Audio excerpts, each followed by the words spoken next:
కృష్ణమధుడు జహ్ను మహర్షికి విష్ణు మహత్యాన్ని వివరిస్తున్నాడు. ఓ జహ్ను మహర్షి, పూర్వకాలంలో ఒకసారి బ్రహ్మదేవుడు, శంకరుడు వీరిద్దరికి వాగ్వివాదం జరిగింది. అందులో నేను గొప్ప అంటే నేను గొప్ప అని వాదిస్తున్నారు. వీరి ఇద్దరిలో బ్రహ్మ రజోగుణ ప్రధానుడు, శివుడు రుద్రుడు తమోగుణ ప్రధానుడు. వారిద్దరి మధ్య తగు మొదలైంది. వారిద్దరూ చాలా గట్టిగా తమ తమ వాదనలు వినిపిస్తున్నారు. ఆ సమయంలో వారి ముందు ఒక పెద్ద ఆకారం కనిపించింది.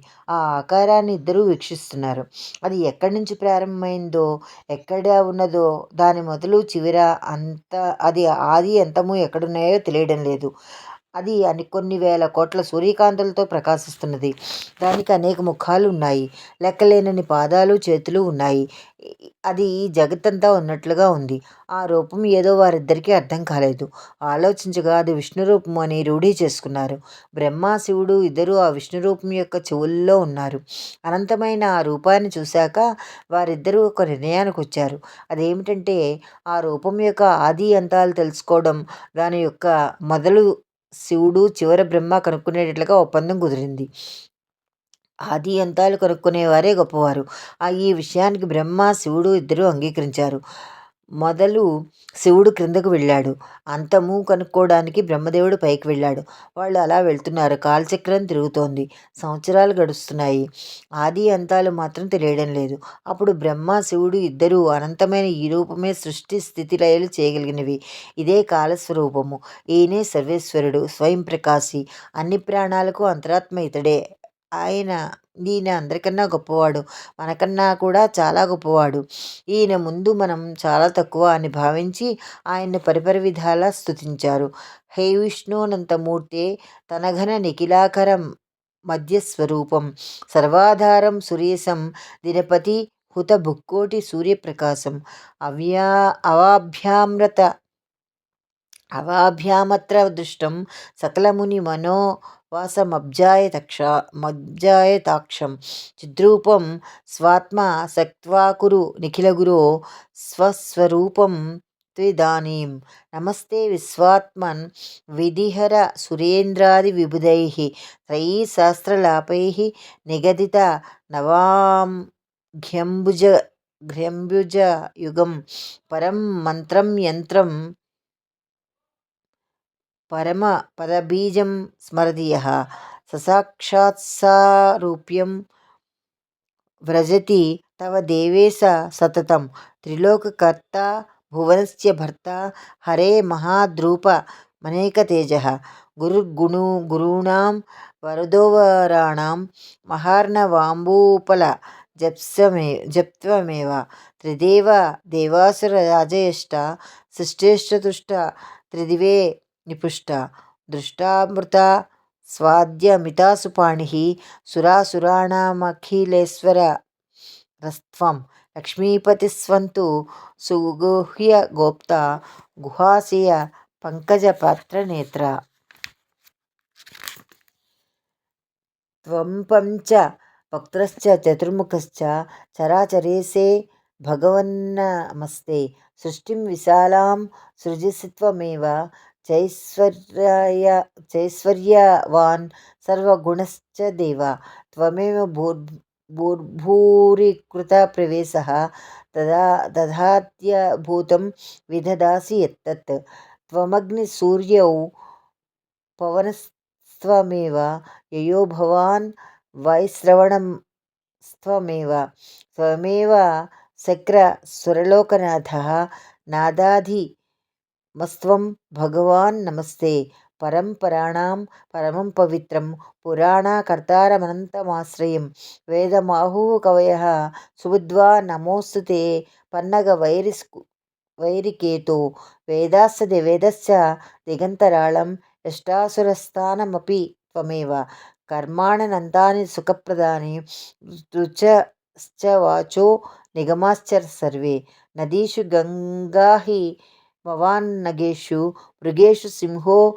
భుజగేష్వనంతః రత్నేషు వజ్రం జలజేషు చంద్రః క్షీరోదధిశ్చాపి యథాతథత్వం అహం ప్రభుస్తద్వదహం ప్రభుశ్చ